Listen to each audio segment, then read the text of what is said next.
আল্লাহ তাআলা অন্য এক জায়গায় বলেন, وَقَضَى رَبُّكَ أَلَّا تَعْبُدُوا إِلَّا إِيَّاهُ وَبِالْوَالِدَيْنِ إِحْسَانًا إِمَّا يَبْلُغَنَّ عِندَكَ الْكِبَرَ أَحَدُهُمَا أَوْ كِلَاهُمَا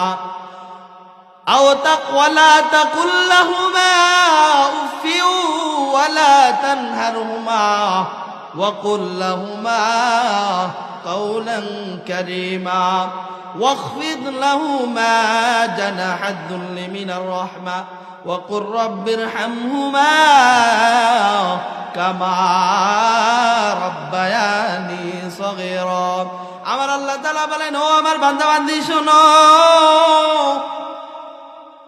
সর্বপ্রথম আমি আল্লাহ তাআলার ইবাদত করবে।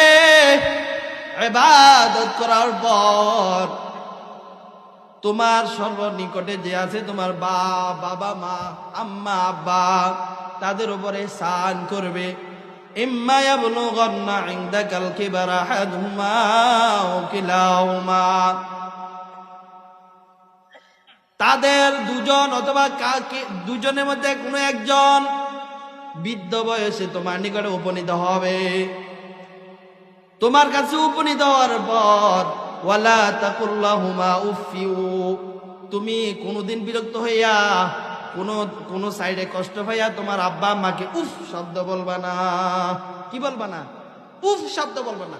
মানে এটা তার অর্থাৎ আচরণে, কথাবার্তায়, আকারে ইঙ্গিতে কোনোভাবে মা বাবা কষ্ট পাক এমন আচরণ করা যাবে। ওয়ালা তাকুল লাহুমা উফিউ ওয়ালা তানহারহুমা, তাদেরকে কখনো ধমক দেয়া যাবে না। ওয়ালা তাকুল লাহুমা উফিউ ওয়ালা তানহারহুমা ওয়া কুল লাহুমা কাওলান কারীমা, তাদের সাথে নরম নরম নরম নরম করিম নরম নরম কথা বলতে হবে। ওয়াখফিদ লাহুমা জানাহাদ যুল্লি মিনার রাহমা,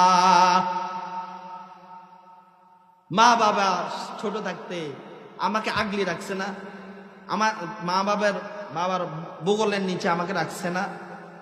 ছোট থাকতে আমি যখন ছোট ছিলাম আমাকে রাখছে। মা বাবা যখন বৃদ্ধ হয়ে যায় আল্লাহ পাক বলেন ওই মা বাবাও এরকম তুমি যেরকম শিশু ছিলে ওরকম শিশু হয়ে যায়। এই মা বাবাকেও তুমি ওয়াকফিদ লাহুমা জানাহাদ যুল্লি মিনার রাহমা, তোমার অনুগ্রহের বগলে তোমার মা বাবাকে রাখতে হবে। ওয়াকফিদ লাহুমা জানাহাদ যুল্লি মিনার রাহমা ওয়া কুর রাব্বিরহামহুমা কামা রাব্বায়ানি সগীরা। ও আমার বান্দা বান্দি শোনো, মা বাবা যখন দুনিয়াতে থাকে এই কর্মগুলা করতে হবে। মা বাবা যখন মারা যায় ওই মা বাবার কবরের সামনে গিয়ে প্রত্যেক সপ্তাহ কোনো বান্দা যদি এরকম মা বাবার কবরে জিয়ারত করে সাথে সাথে দোয়া করে, রব্বির হামহুমা কামা রাব্বায়ানি সগীরা,